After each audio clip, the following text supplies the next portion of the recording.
Om Namo Narayana.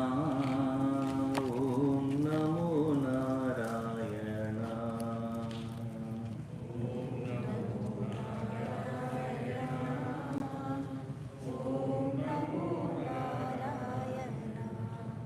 Om Namo Narayana.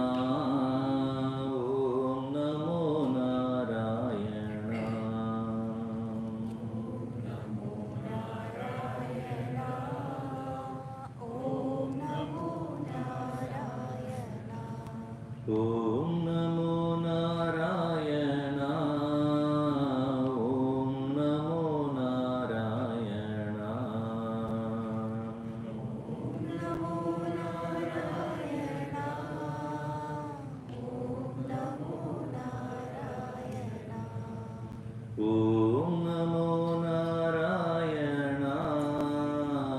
Om Namo Narayana.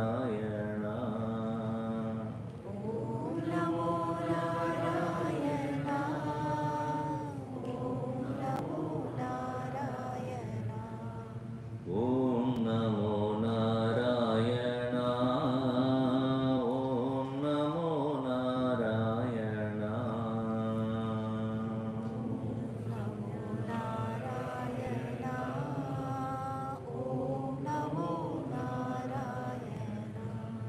Om Namo Narayana.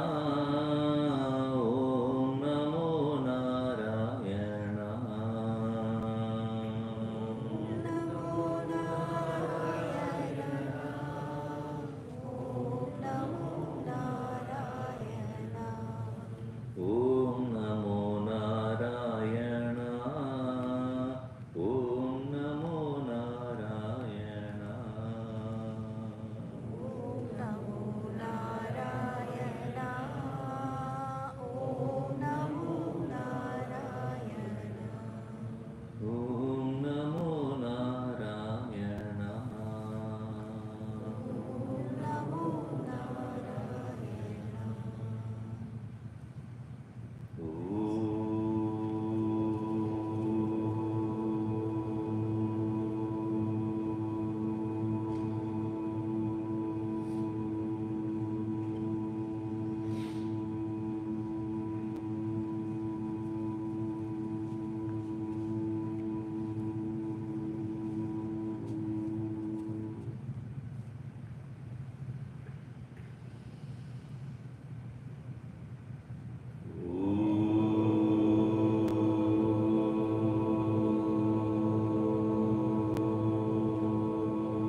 शान्ताकारं भुजगशयनं पद्मनाभं सुरेशं विश्वाधारं गगनसदृशं मेघवर्णं शुभाङ्गं लक्ष्मीकान्तं कमलनयनं योगिभिर्ध्यानगम्यं वन्दे विष्णुं भवभयहरं सर्वलोकैकनाथं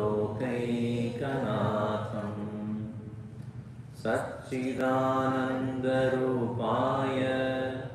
विश्वोत्पत्त्यादिहेतवे तापत्रयविनाशाय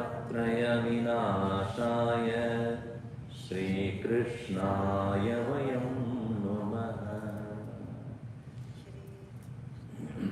गुष्यते यस्य नगरे रङ्गयात्रा दिने दिने Tamaham Shirasa Vande Rajanam Kulashekaram Vande Mukundamaravindatalaya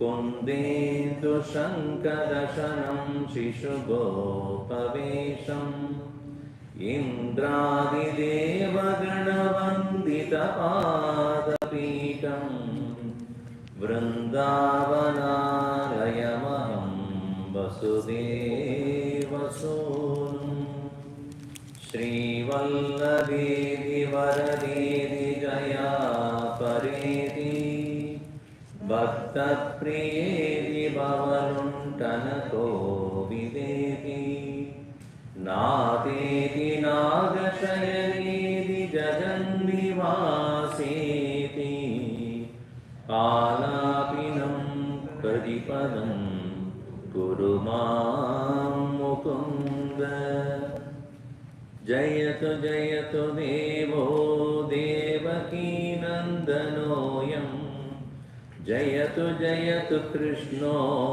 Vrishnivansha Pradipaha Jayatu Jayatu Mega Shyamarat Komalanga Jayatu Jayatu Prithvi Varanasho Mukunda.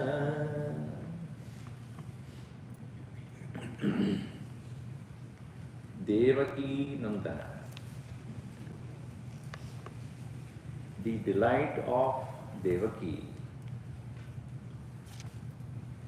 and hardly he saw her. He was born and immediately he was asked to be taken out from that prison, from the cell where Vasudeva and Devaki were captured, like we are all captured by our cell phones. That's why it's called cell anyway.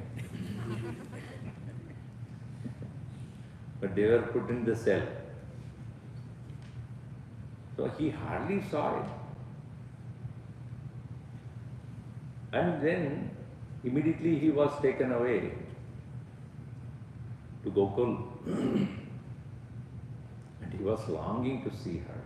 Because after all, mother, and she was also so much in pain because all other kids were all killed. Only one, that also taken away.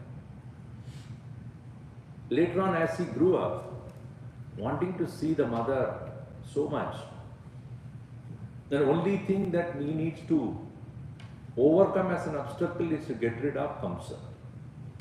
Because so long as Kamsa is there, he cannot meet the mother. At one point of time, when he was young, he decided that I have to go and meet one-to-one with Kamsa. So he decided to leave Gokul. And that deciding to leave Gokul is also painful. Why? Because all the Gopas, all the Gopis, with whom he grew up, all those people, they were not ready to leave him. Because he gave joy wherever he went. As Gurudev would say, cultured people are those who give joy wherever they go. Where they give happiness to people wherever they go. And we give people happiness whenever we go.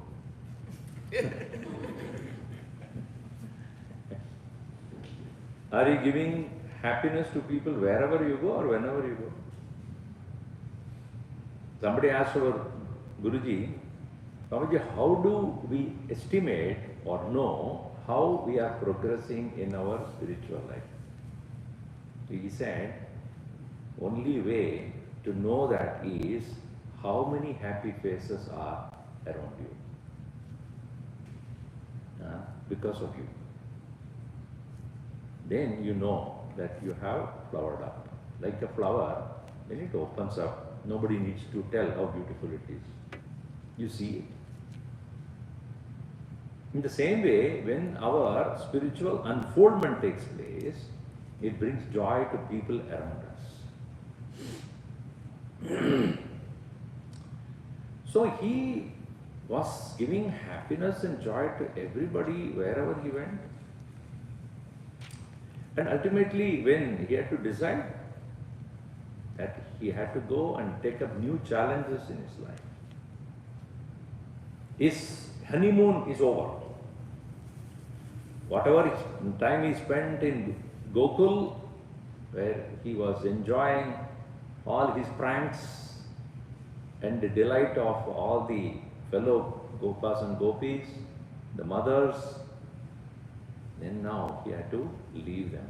And when Krishna leaves, he never turns back. Once for all. That's it. Afterwards, no returning. And that's what we used to feel when Gurudev used to leave, When he would come for a week-long yajna, and we would be so delighted because he's constantly jubilant and joyful, and his brilliance, and he's joking and laughing and everything. And last day, nobody wants to leave. And he would say, next year, that's it. And he won't even look back. Gone.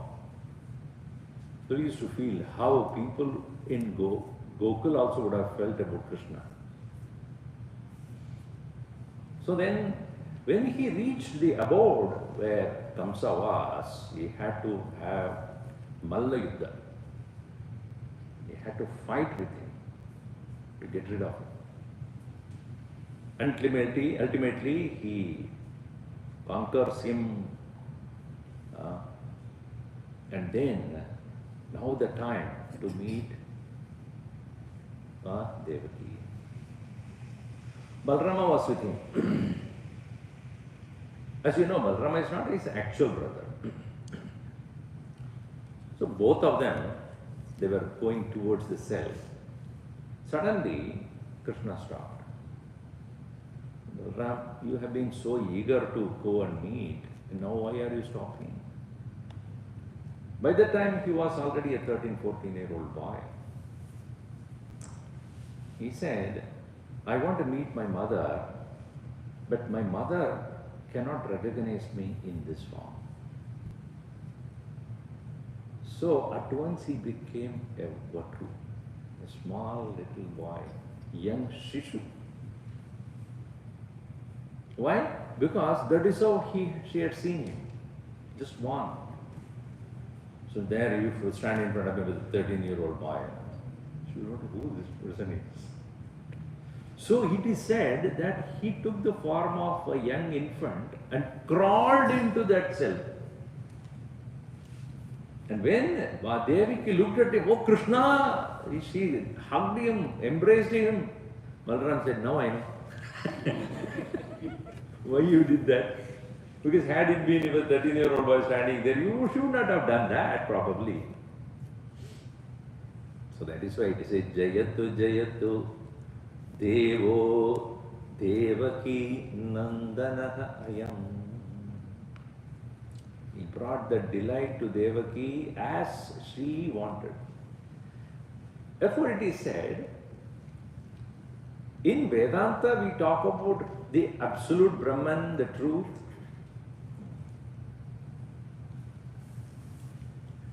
It is said in Vedanta, Brahman, the absolute, you have to know it as is. Yata asti tata eva janiya. The nature of Brahman is that does not change according to the person. As we know, in Vedanta, the Brahman is pure existence. You should know it as a pure existence only.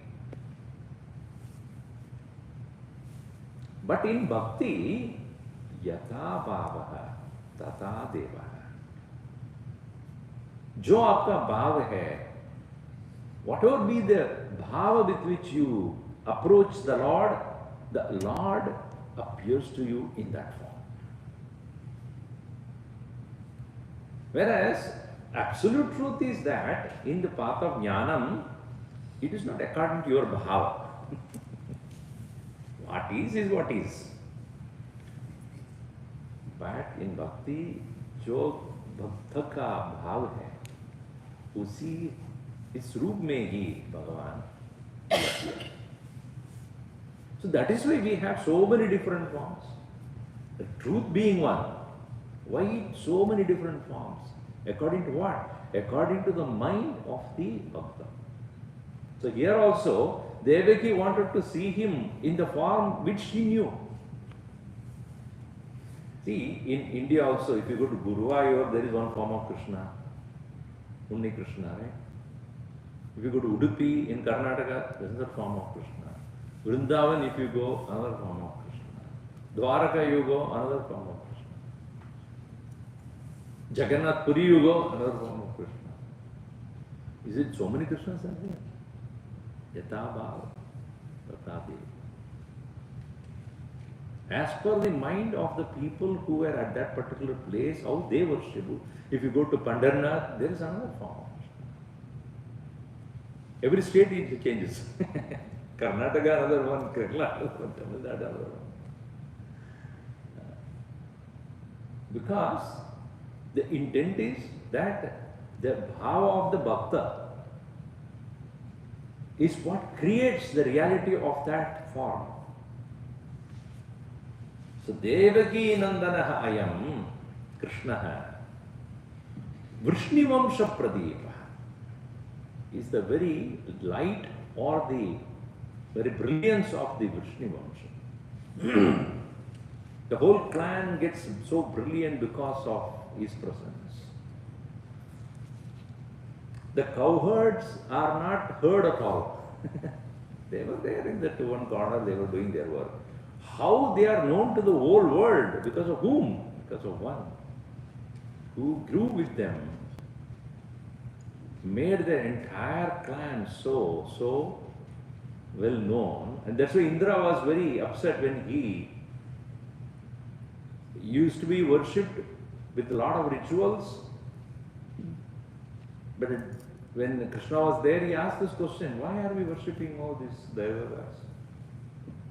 They are only bringing rain to us, make it all prosperous. Oh, only when you worship Indra will bring rain. Yes. Then he is not doing his duty, right? See, when you are supposed to do something, and you should do, whether I ask you to do or not, then only it is called dharma. So in India what happens when you want to get anything done? You have to do Government of India undertaking. What? Undertaking means what? You take it from under and then do your work. Yeah.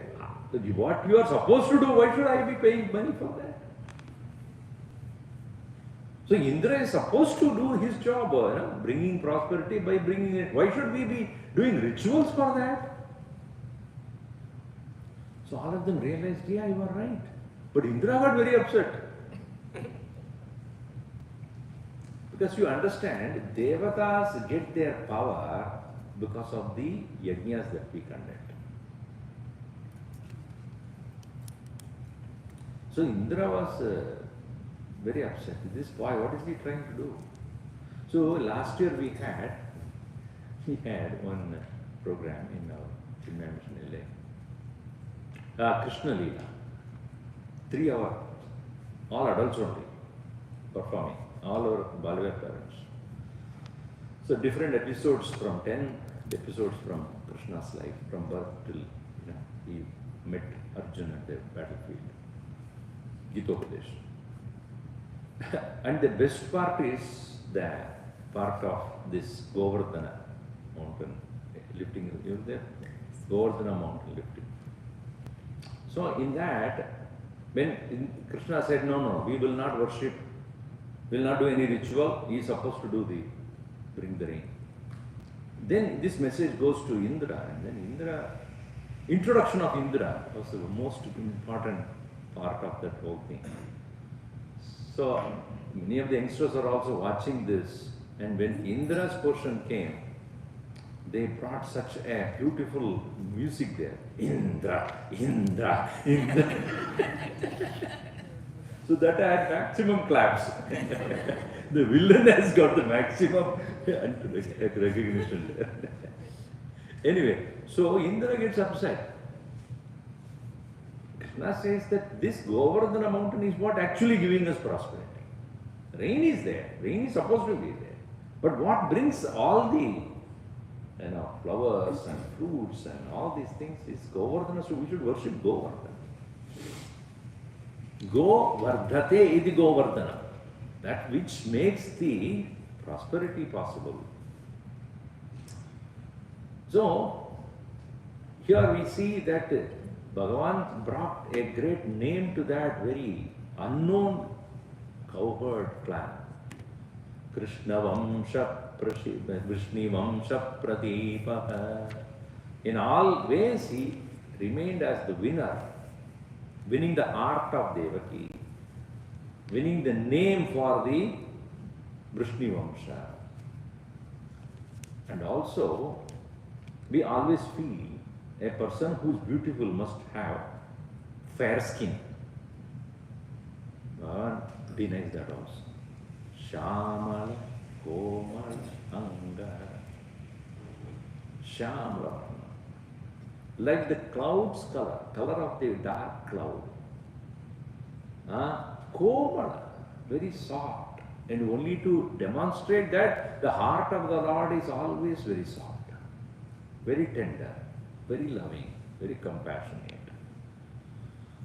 And here he me shajayatu jayatu mega shamala komalanga. Mega is that which is giving out the rainwater, right? So what is the rainwater? Rainwater is nothing but the salt water from the oceans evaporated there, salt content is removed, natural desalination takes place. You try to desalinate, you know how costly affair it is. But naturally desalinated, and then it pours down the place where it is necessary. Think about if the whole cloud of things are pouring down in the ocean. What use is that? It should pour down in Portland. Yeah. Is there people where they live? There it should pour. If it goes and pours down in the ocean, what use is that? In the same way, Bhagavan taking everybody's impurities. Don't say that when Krishna was there was nobody who's wrong or nobody who's a sinner. No. But he was able to take their own impurities and convert them into saints. Just like the ocean water which is full of salt is converted into pure water that comes straight away from the sky. An interesting thing is, once I was in Bangalore, I was secretary of Chinmaya Mission at that time, and they have organized Yajna talks. One of the talks by one of our Swamis in Karnataka, and it was an open quadrangle of a school. So where all the four sides, and then inside that will be open place, and that's where the Yajna was. Corridors were there, all the four sides. But the main, all the chairs were put in the quadrangle. And Swamiji's podium was also right one corner. And only a small portion was covered, rest of the portion was open. And it was a summertime, evening. And this Yajna started first day. Right somewhere around after half an hour, it started to rain. Little only, it started to rain. It was unusual. We never expected rain in summertime. So unusual. Rain started, not heavy, but just started to. So everybody got up and ran to the corridor. Swamiji did not. He said, it's very interesting, I still remember, he said, you people go all the way to Ganges to take a dip. The rain, water coming from, it is said to be from the heavens, because Ganges has originated from the feet of Bhagavan Vishnu and held by Bhagavan Shiva. Right? The story of After all, the water is nothing but what is coming from directly from the sky. Where else is the source? That same water is coming down now. Why are you running? Is it not true? Water is after all H2O. And this is pure water. Coming from directly from the sky cannot be polluted.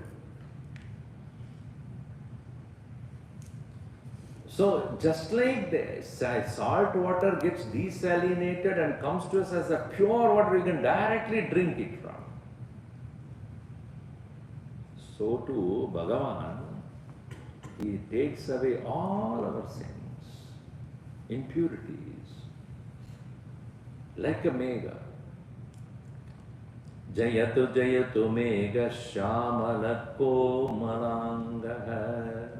His loving heart and compassionate heart is that.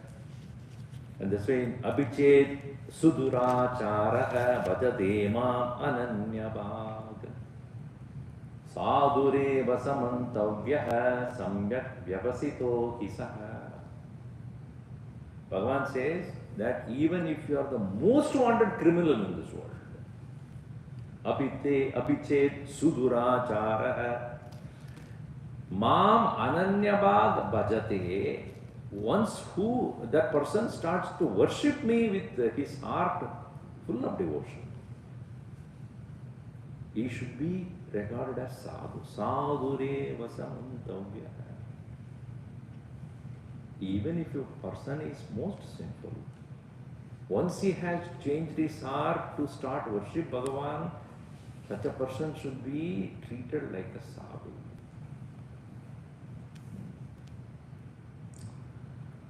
So that is how Bhagavan was. And if you look at various stories connected to Bhagavan, he had made sure that everyone who came to him, even is the most sinful, is made to become a saint. Valmiki, for example, what did he do? He was a thief, chief thief, destroying, and as a dacoit he was destroying everybody. But once he had taken the name of the Lord, that is called Satsanga Mahima, Samaj Mahima. Because the Saptarishis came to him and said, or Naradaji said, take the name of the Lord, all your karmas will end. Because your karmas, you have to face it. Nobody else would face it. So when that Ratnakar, he took the name of the Lord, and then he became the greatest saint. First Kavi. Isn't it? These are all to show us that once we take to the shelter of the Lord, His infinite compassion conquers everything. Jayatu jayatu mega shyamala komalanga jayatu jayatu prithvi bharanasho mukunda. Bharanasha, prithvi bharanasha. He is the one who removes the burden of the earth. You know what is the burden of the earth? You and I. Eat. Not only physically, we are also burdened. Real burden is we are not doing the right thing. We are not following our dharma. We are not doing what is to be done to help maximum number of people. We as human beings are responsible for survival of all other living beings, really speaking. But what we do, we destroy them. Plants and animals and birds, they have no place to go. Only one earth. We occupy, destroy their position, their forest, their dwelling place. Is it not true? As though we are the ones who have the privilege to live in this world, nobody else. The trees and the plants and the birds and the animals, and they don't have a place to live because I want to live, you get out. Think. During the COVID only, you see how many of them came onto the road. Isn't that you have not seen the picture? Because we are occupying my place, our place. And they were really moving about. They didn't have any COVID. Only human beings suffered that. So we are, as so-called intelligent living beings, we are supposed to take care of all others. We don't. So long as we live like this so selfishly, such people will be eliminated. It's called Prithvi Bhara Nasha. It destroys and conquers those people who are really burdened to this whole universe.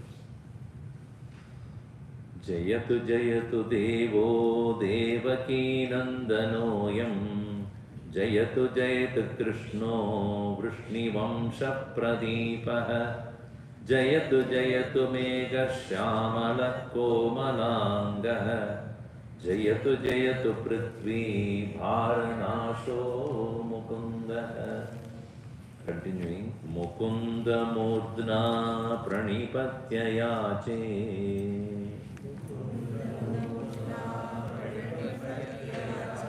Bhavantam Ekantamiyantamartam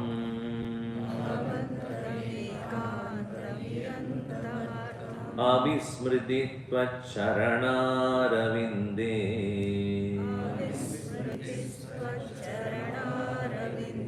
Bhave Bhave Mestu Bhavat Prasadat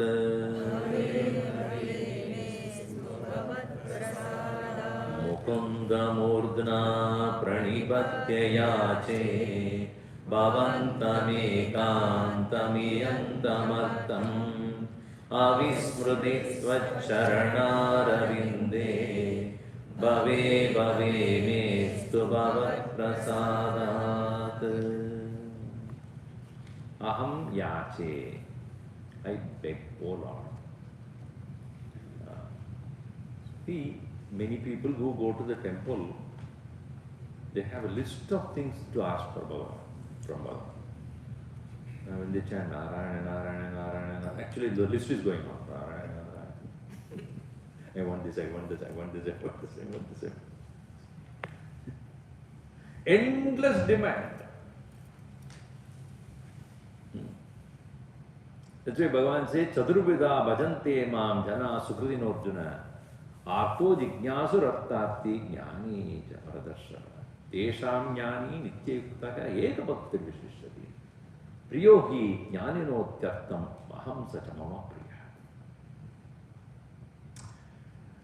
Even though there are many types of devotees, broadly speaking, there are 4 in number: those who have physical afflictions, those who want prosperity, those who want knowledge, and those who want me. And I prefer the one most dear is the one who wants me. Because all others, they want only what I have. He is the one who wants me. You go to Bhagavan, give me whatever you have. So he said, you don't want me?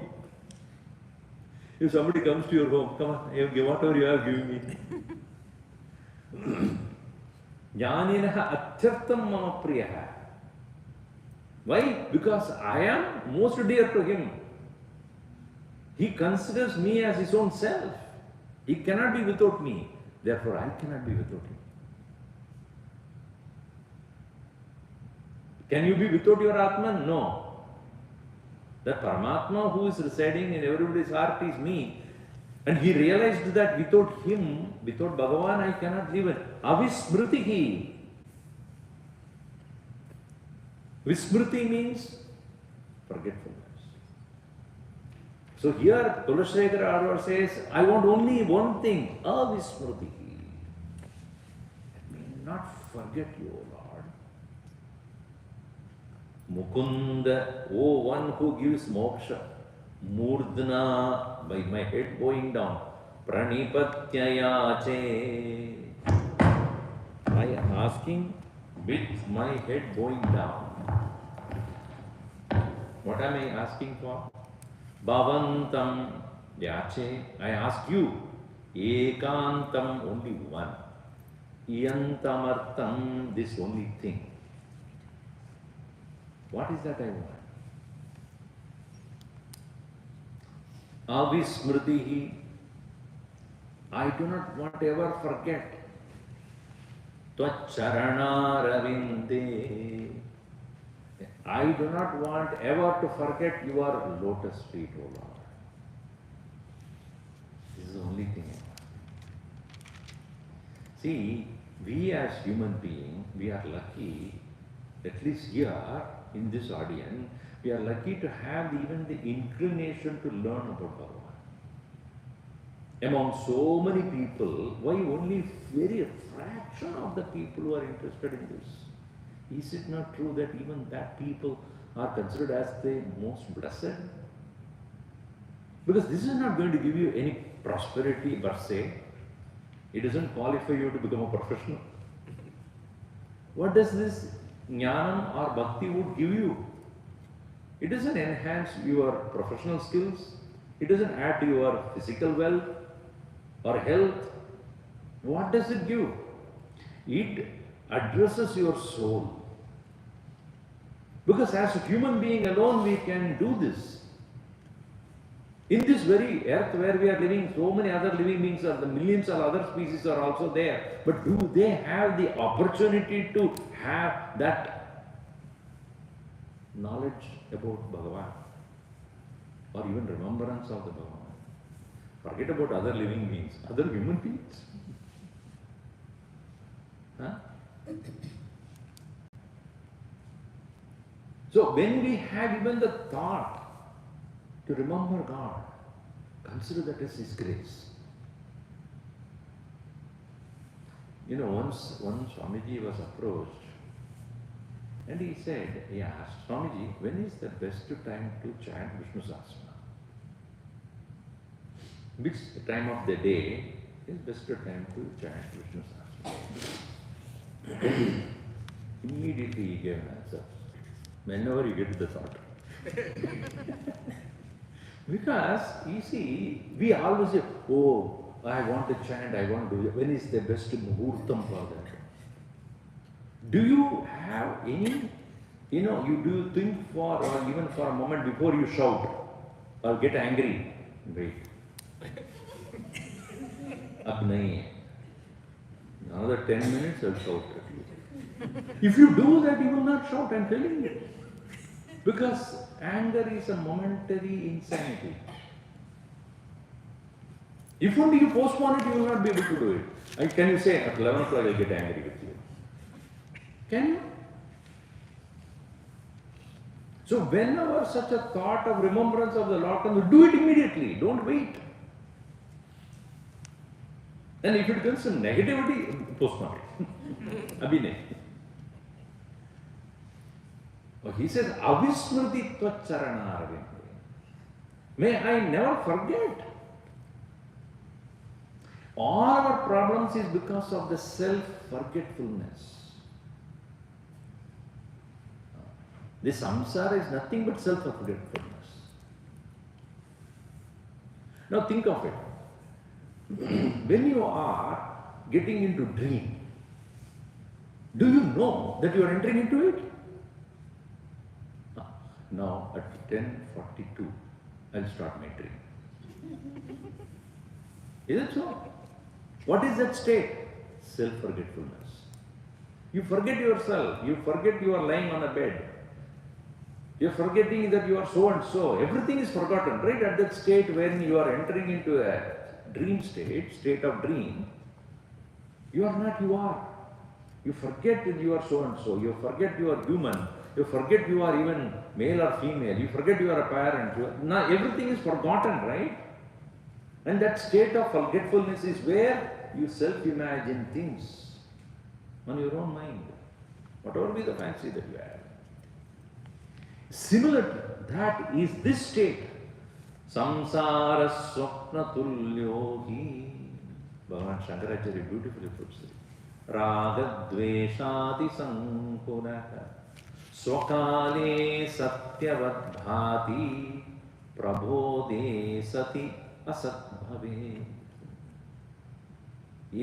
This state of samsara is what?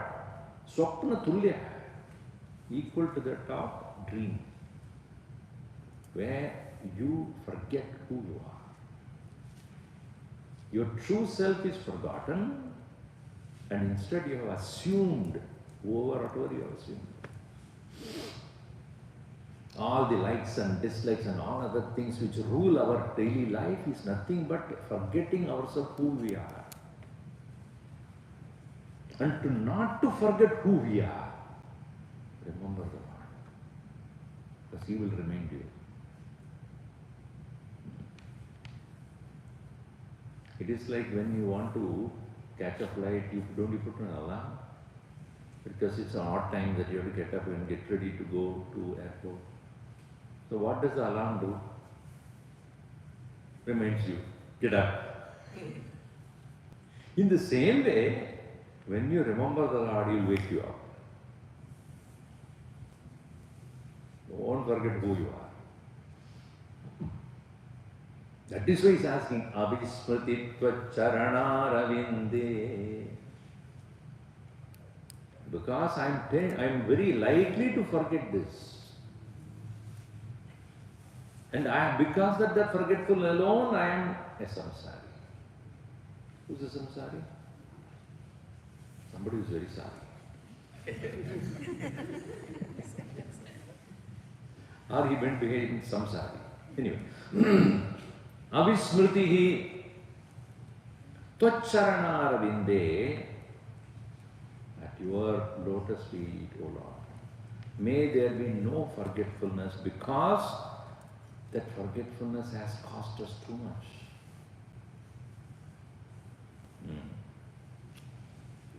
Is it not true when we are getting ready for writing an exam when we were young, we were going to last minute? And why? That I want to remember, and then don't talk to me. Okay, I will forget. One fellow prepared so much for his physics exam and went to the exam room, an examination hall, and then the paper that came was chemistry.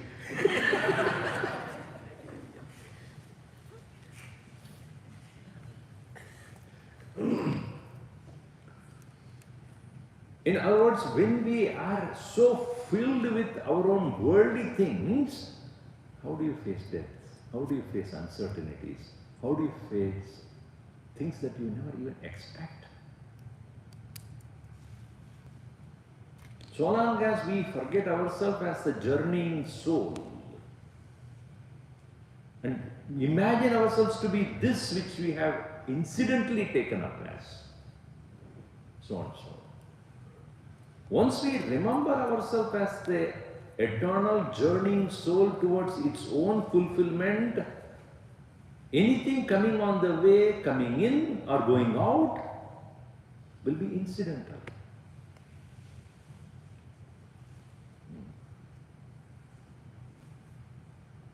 Agama, Payuno, Anitya.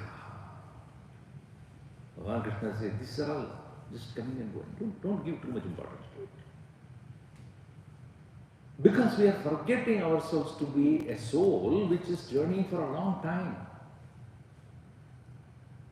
And the journey is too long, it is there to go.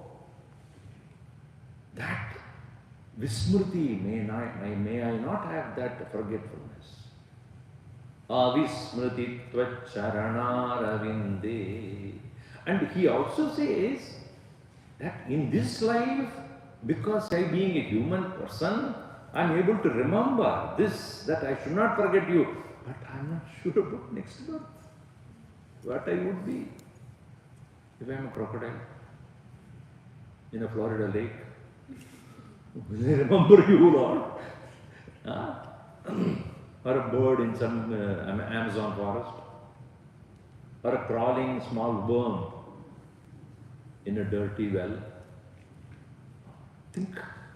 Don't ever think that you will become a human being again. Are you sure? How much you can be sure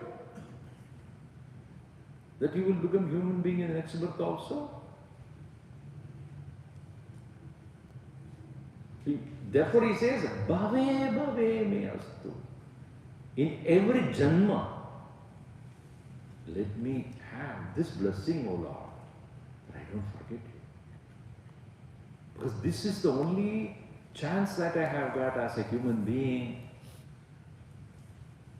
Then I am able to recognize that I should remember the Lord's feet. I don't know what will happen in the next one. But Bhagavan assures you, if you have taken the decision to remember in this birth, in the next birth you will remember. That much I can tell you. Yo yo yam yam tanu. So he says, whichever yo yo yam yam tanum bhaktaha shraddaya architam ichchati tasya achalam shraddham tameva vidatamyaham. Whichever be the form of God you have remembered very faithfully, I make sure that that faith doesn't shake.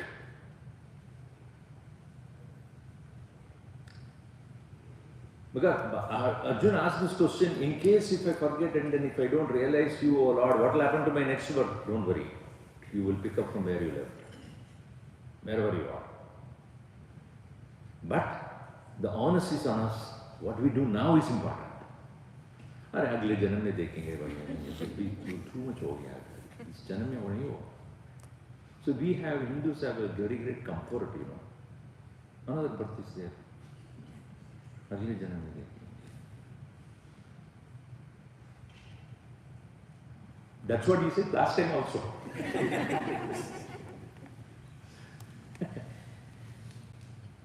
Bhave bhave me astu bhavat prasada.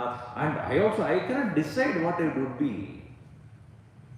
Here bhave bhave means it can be related to every moment. Because next moment will situation arise in such a way that I may forget you.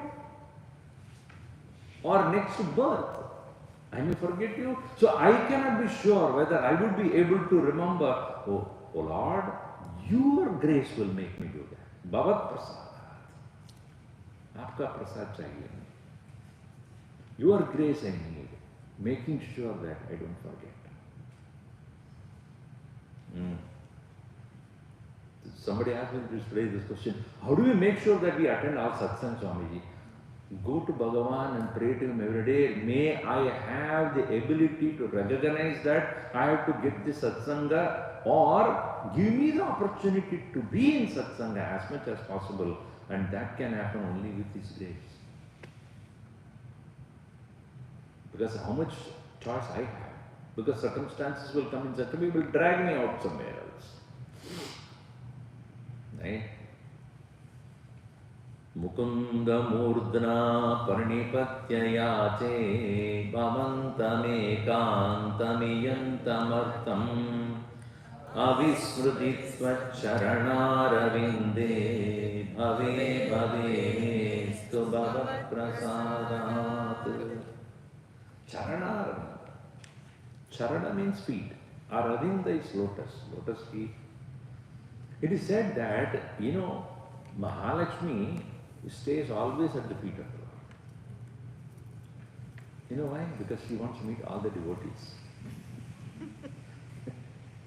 That is where they come. They come to Bhagavan's abode, and first thing they face is Bhagavan's feet. It is said Bhagavan Krishna, once he was lying in his bed and he was taking rest. Just before Mahabharata war, that story is very famous. Arjuna comes. Duryodhana comes first. He wanted to get the help from Krishna. So he came and he saw Krishna lying down there. And he didn't want to disturb him. And being a prince, he went and sat next to his head. There, beside him, there was a chair. Sometimes Arjuna came. And he didn't even notice Duryodhana. He straight away came to look at Lord's feet and stood there, bowing down. As soon as Bhagavan woke up, whom did he see first? Arjuna. Arjuna? What do you want? I came first. Oh. Then Bhagavan smiled and said, I saw him first. So the gaze of the Lord is at the feet. He's not looking at like this. As soon as he opens the eyes, he looks at the feet. So that's why it is said Lakshmi sits there only, because all the devotees come and stay there. Charanarvinde avismritihi bhave bhave me astu. May I have that graceful, the unforgetfulness about your lotus feet in every life of mine with your grace. Because it is not my choice. Now tell me, what is your choice in this life? Tell me. Your body is your choice? Nowadays that also is. ये body नहीं चाहिए वो दूसरा और लेंगे. But your gender is your choice. Sorry, that is okay. Your body is not your choice. Is it your choice?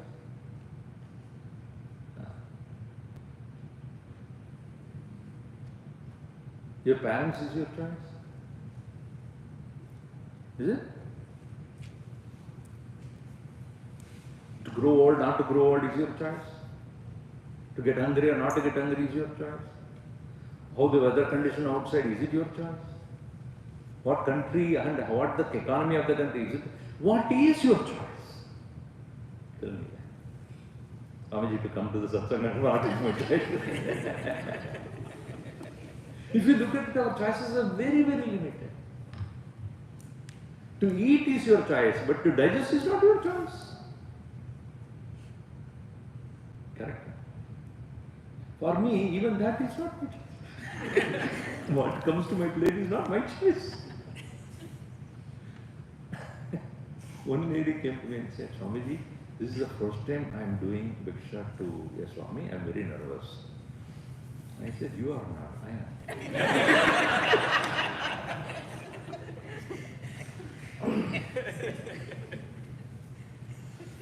Anyway, if you look at what choices we have, it's very limited.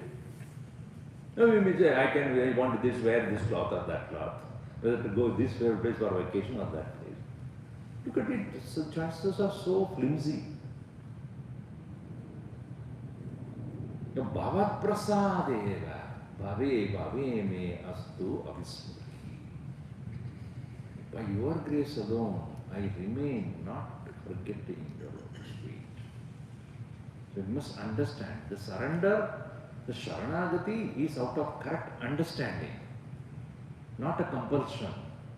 You realize, I cannot but surrender, because I don't have a choice.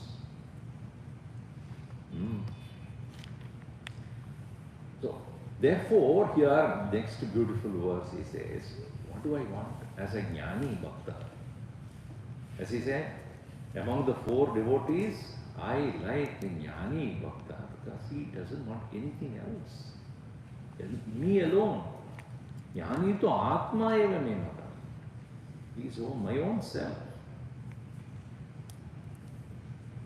It is said that once Swami Vivekananda, that time Narendra only, Ramakrishna Paramahamsa, he was pretty much with him most of the time. And Narendra's father passed away. And then the family was not having too many resources. They were not able to, maintain their family. And he was quite affected by that. So he went to Thakur, Ramakrishna. What do I do? I'm here all the time. I'm not working. And my parents, my mother is there. Even the very simple living, but minimum things. What do I do? So Thakur said, you are asking me. Don't ask me. Ask mother. Mother means Kali. Won't ask her. She will give you. He was so sure, because that is what makes a great bhakta, right? Absolutely no doubt in his mind. You ask mother, she will give you what you want. So he went to the mandir, Dakshineshwar. As he stood there, mind became blank. We couldn't ask. And after a few minutes he came back. Thakur asked, so? I couldn't ask. Why? Nothing came to my mind. She made it blank. Go again. Went again, came back. What? When I see her face, nothing comes to my mind. I just couldn't ask. So Thakur said, if you have not asked, she will give you what you need. If you ask, she will give you only what that you ask. If you don't ask, like that of Kuchela, what did he ask? He didn't ask. Even though his wife had so much demand, and she gave a handful of puffed rice, right, or beaten rice. When he went, and Krishna found out that he brought this, what did Bhabhi give to you? No, that is not worth giving to you. No. Give me that. Did he ask anything? Yeah, he didn't ask anything. But he was given everything. So Thakur said, when you don't ask, she wanted you not to ask. But she will give you what is needed. So a jnani is one who does not have any demand. Bhagavan, I just want you. Because you are my own self. And Bhagavan also says, jnani to atma. Such a jnani, here Kulashekara, jnani bhakta, what does he want? He says, I am not worshipping you for anything in this world. Naham vande tava charanayoho dvandvam advandva hetoho kumbi pakam gurumapi hare narakam napanetum ramya rama mrudutanulatam nandane napirantum bhave bhave hridaya bhavane bhavayeyam bhavantam naham vande tava charanayor dvandvam advandva heto kumpi pakam gurumapi hare narakam napanetum ramya rama mrudutanulatam nandane napirantum bhave bhave hridaya bhavane bhavayeyam bhavantam.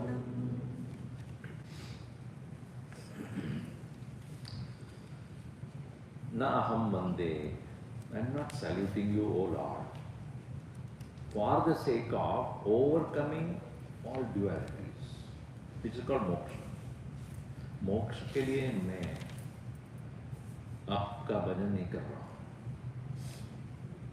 ना हम वंदे तव चरणयोः, but your feet, द्वंद्वम अद्वंद्व हेतु. Your worshiping of your feet will make me overcome all the dualities of life. उसके लिए भी मैं नहीं कर रहा. Moksha is what? Moksha is not something that happens after the death of this physical body. That's what usually believed to be.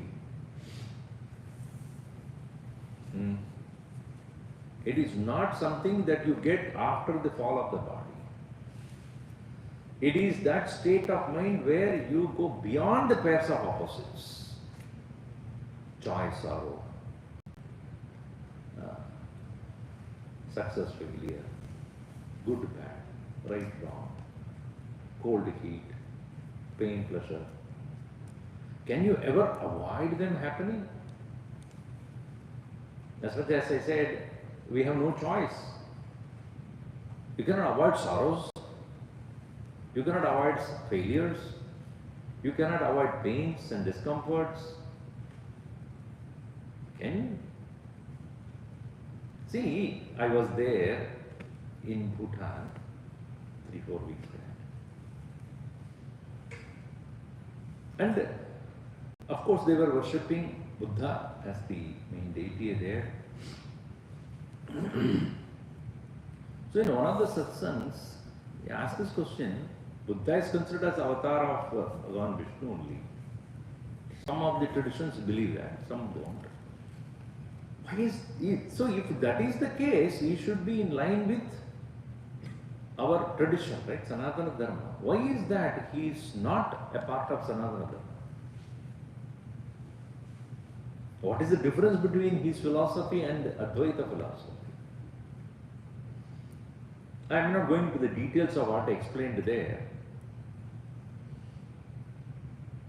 To deny the world and its existence, and by thereby thinking that one is free of it, is Buddhism. Deny the existence of the world as shunya, as emptiness. Whereas Vedanta is not that. In a nutshell, Vedanta is not denying the world. It questions its reality in the form of, is it permanent? Joys and sorrows are there, but they are not permanent. They are temporary, right? Sometimes joys are there, sometimes sorrows are there. Sometimes success, sometimes failure. So long as we experience them, their reality is not questioned by us. Like, as I said, in your state of dream, you never question the reality of that. If the question, you get out of it. Alright? When you're dreaming, is it a dream or reality? You'll get out immediately. Huh? Don't you think? But you will remember to question that? If you remember to question, that is Bhagavan's grace. Or somebody is waking you up. That is Guru. Either somebody outside is waking you up, get up, you are dreaming. On your own to question is very unlikely. So, while thus experiencing this world with all its vicissitudes, joys and sorrows, everything else, once we take a little, take a back seat and ask the question, is it real? Meaning, is it there forever or it's temporarily there? Or it is situational, incidental, happens to be, which will change in very, very short time. Once you realize the temporariness of things, if joy is there, sorrow will be there. If success is there, failure will be there. Birth is there, death is there. Once you realize this, you understand they are inevitables. Inevitables, unavoidable things. That will be there. So, to become free of this Dvandva Samuha, the pairs of dualities, is not to deny them, but rising above them. Knowing them as limited, situational, incidental, temporary, not everlasting. Only then we are ready for knowledge. If we give them reality, we will not be ready for knowledge, because knowledge would not help us even if we get it. That's what happens to many people when they gain the knowledge, study of scriptures or whatever, but they are not able to understand the temporariness of these things, and they give reality to those, it will drag them in. You cannot get out. Whereas the knowledge uplifts your awareness, and from that standpoint, when you look at it,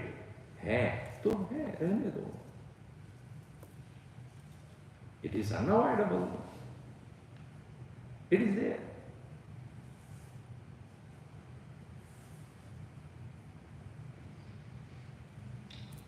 So, in Vedanta, the rising above these dualities and abiding in that knowledge thereby seeing the false nature, appearance of these dualities, which what makes the samsara,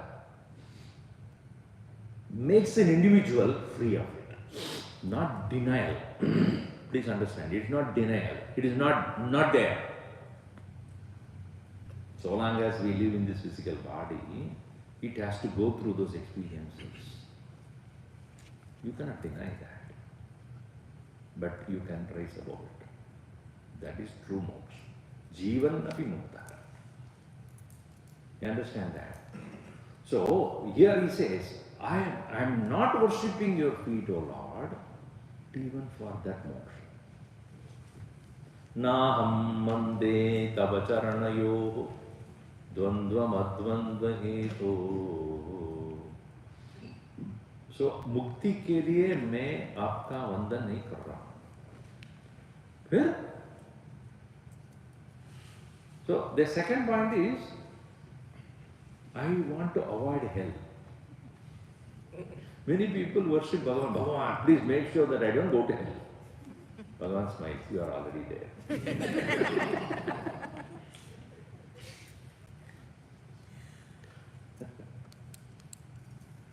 Because it is said the description of the hell is given in our Puranas as a place where you will be tortured. There will be a huge vessel, there will be oil, and you will be fried there, like a pakoda. And if you are from Kerala, it will be coconut oil. If you are from Bengal, it's mustard oil. So you will be fried. That's called Kumbipa. So he said, I am not worshipping you, O Lord, to get rid of this torture in the hell. That's why he says, Kumbipakam gurumapi hare narakam na apanetum. Apanetum, to sake of getting rid of. What? Narakam, apanetum na aham bande. I am not worshipping you for the sake of getting rid of hell, which is in the form of being tortured in the Kumbipa. Kumbipagam gurumapi hare narakam napanetum. Because all our life we want only two things, Sukha Prapti, Dukkha Nivritti. Sukha Prapti or Dukkha Nivritti. This is all we have. Everyone. In fact, Bhagavan Shankaracharya in his introduction to Bhagavad Gita, that's what he said. Everybody is looking for this only. Sukha Prapti in the form of pleasures and joy and other things, Dukkha Nivritti. So Dukkha Nivritti like Naraka Nivritti. I don't want to be tortured by, going to hell, etc.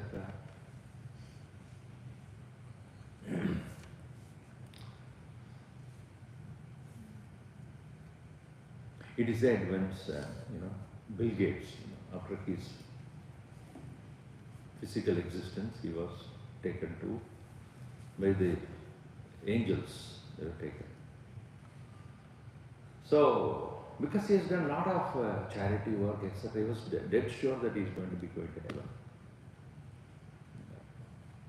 So, angels. So, on the way, there was a door and there was a small window. He looked into it, what is that going on there? So there was a party going on. A lot of them, everybody dancing and then colorful lights and this and that, drinking and then, wow, what is this place? What? The angel asked, what is it you are looking at? And this, through the window I am seeing, what that? Oh, that's hell. Hell? Okay. So if the hell itself is like that, heaven, think about it. He was taken to heaven. There Brahmaji was sitting. Saraswati was playing, smoke everywhere. This is heaven. Very boring. This is where you are going to be. Yeah. I am going to be here. What do I do? Everybody is sitting in meditation, smoke is coming out and somebody is chanting home. What am I going to do? Because you did all punyas, you are supposed to be Do you have a choice? What choice? You want to go there. Other places, there is party going on all the time. Which place? The one which passed by. You want to go there because you cannot come back, No, no, I am fine with that. Chalo. He took the permission, then he was taken to that. He opened the door and pushed him inside. Go, close the door. There it is all dead bodies and skeletons, and everybody is rolling on the ground, blood everywhere, and then people are lamenting. And wait, angel, this is not the place. This is the place. But that is not what I saw. What did you see? No, while we are going, I saw through the window. That is window screensaver.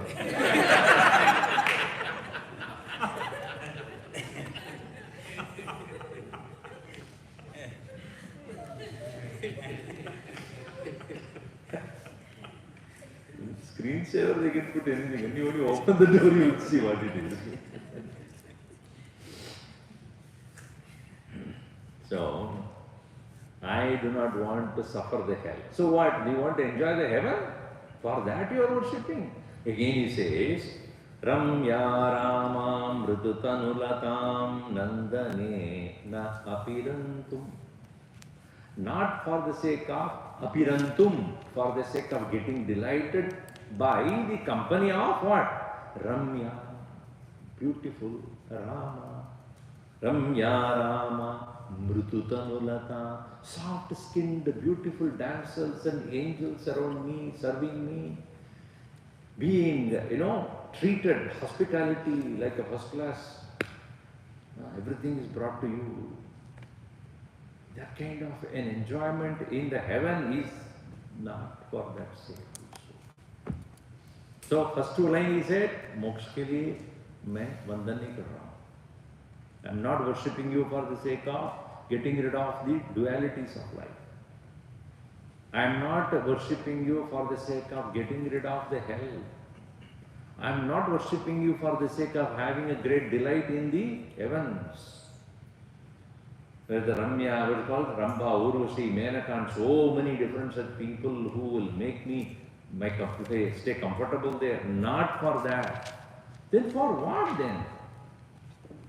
Bhave, bhave, hridaya bhavane, bhavayeyam bhavantam. I am worshipping you only to remember you. Every moment, every thought.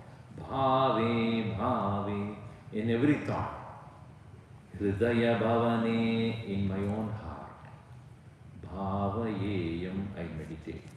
Bhavantam, bhavantam bhave, dhyaye. May I thus make sure that, may your grace be sure that I do not ever forget you, as he said in the previous verse. May I have you in my heart. I don't want moksha. Mukti nahi chahiye, bhakti de do. Give me the love. Give me my love, infinite love for you. And that alone I want. This is called Parama Vairagya. Even Mukti se bhi Vairagya. Bhakti jo hai, usko Mukti bhi nahi chahiye. Even moksha is not a choice. I don't want it. I want to delight in the remembrance of the Lord. This is surpassing even so-called moksha. Because once you have the devotion to the Lord, moksha is already there. After all, what is moksha? Where you will no more be entangled in the world of samsara, entangled in the ups and downs of life, not disturbed by the inevitable happening. Once your mind is engrossed in the Lord, you are ready to accept anything. Even as you are living this world.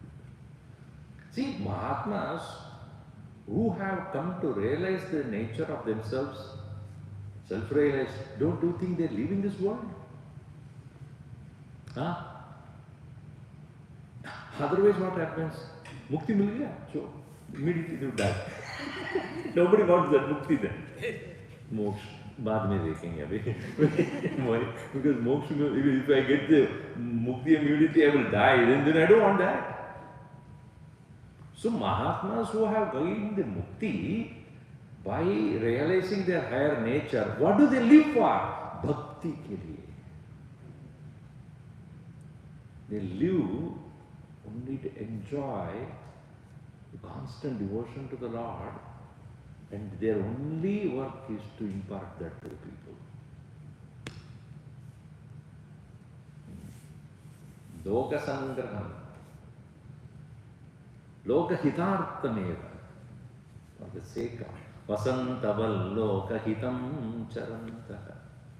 Just like the Vasanta, just like the spring season brings about such a delight everywhere. Beautiful flowers and leaves and other things. You know, when in Portland doesn't happen, huh? No. Spring season hai ki nahi? So where the spring season has come, then everything starts to bloom, so much leaves and flowers, right? Now if you look at it, everything is gone, dried and then so on. But the same tree only within another few months suddenly becomes full of life with leaves and flowers, right? Who puts it there? Somebody is coming in there, attaching it there. It's already there, it comes to blossom out. In the same way, Bhakti Sabke Hridaya mein hai hi. Mahatmas will invoke that. Just make sure that it gets manifested. That's why they are called Vasant. Sant Mahatma is Vasant. They are called the spring season, where once they come, they bring that delight of devotion to heart of people. Even though they are released from their own bondage, they are living only for the sake of delighting in the remembrance of the Lord and make everybody to go to that same point of love. So, mukti hai, bhakti is the upar. Devotion is that state of mind which, having been released from this worldly entanglements, lives in the joy of devotion. That's why he says, I don't want anything. Bhave, hridaya bhavane, bhavaye. And he clarifies that in the next verse. Nasta dharme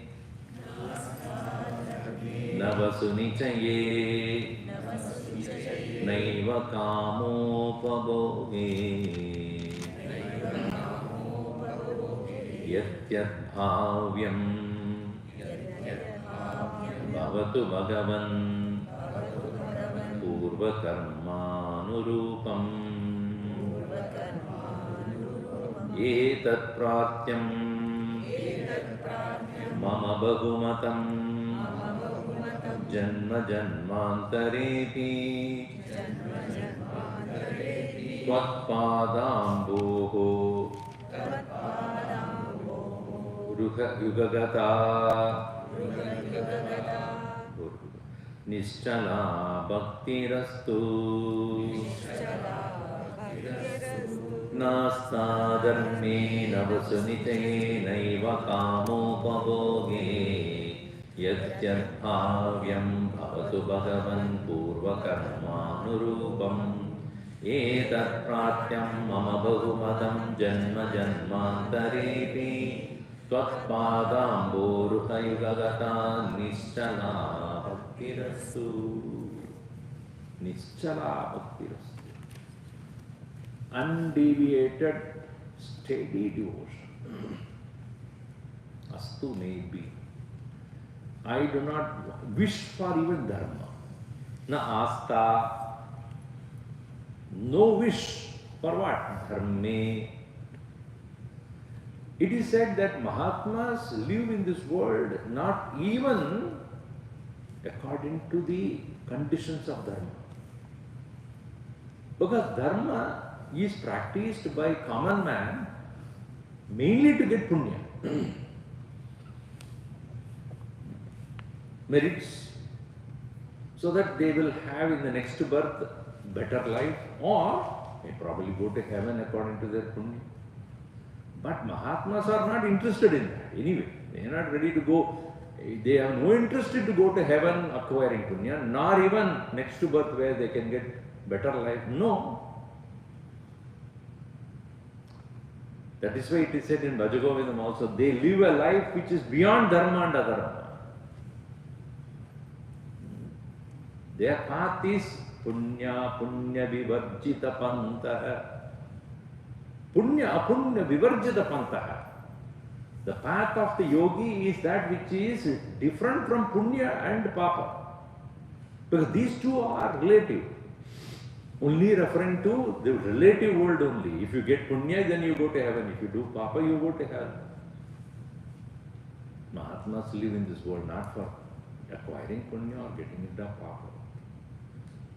Dharma doesn't apply to them. Not that they become adharmic either. What they do is a standard for others to follow. But understanding is very important. Understanding that they are not conditioned by dharma. Not that they will do wrong things. But their mind is set on something greater than so-called papa punya. And if at all they do things appearing to be correct for others, it is only to teach others. This is how you should go. They see, it is like our Gurudev, Swami Chinmaya, ever delighting in the thought of the Lord. But whenever he is alone, or whenever he is traveling in a car or anywhere, he will take his japamala. Sri Krishna, Sri Krishna, Sri Krishna, Sri Krishna. So, many people wonder, should he do that? His mind is already ever there with the Lord. It is only to demonstrate to others, don't waste your time. And somebody asked him this question, why do you need to do this? Is it never take your mind for granted? Your mind can play tricks on you. Your mind should ever connected to the Lord alone. Make sure that it doesn't. Whenever the mind is idle, take it to Him. If it is not, it will take you down. So Mahatmas demonstrate how our mind should be. Though they don't need to do this. Nasta dharme. I am not seeking for any dharma. Na vasu nichaye. Not for accumulating. Vasu means prosperity. Not for the sake of prosperity that I am seeking or worshipping you. So he already had said that I am not worshipping for mukti. I am not worshipping you for getting rid of hell. I am not worshipping you for the sake of enjoying heaven. Now he says further, not for dharma, not for money. Naiva kamo upabhoge. Not for kama upabhoga. Because these four purusharthas are said to be there in human life. Dharma, artha, kama, moksha. He says not for dharma, as he said in the first line, not for artham, na vasu nichaye, na kama, na kamopabhoge. Moksha he denied before itself. Moksha in the form of either mukti or getting rid of hell or acquiring heaven. All of that. So neither for dharma, artha, kama, moksha, then what? Yet then he says, my life should be such in this world where I have the strength to accept the result of my past actions. Yat yat bhavyam bhavatu bhagavan. Whatever that needs to happen in my life, due to my purva karmanurupam, according to what my previous actions are. This requires a little more thinking. do we accept the result of our past actions or run away from it? The more you run away, it will come behind you. Because you can't escape this. What you have done, you have to face it. Whatever you try to avoid, it will, whichever way you try to avoid, it will be there. Let's see that tomorrow. Om Sarve Bhavantu Sukhinah, Sarve Santu Niramayaha, Sarve Bhadrani Pashyantu, Ma Kaschit Dukkha Bhaveet. Om Shanti Shanti Shanti. Hari Om Shri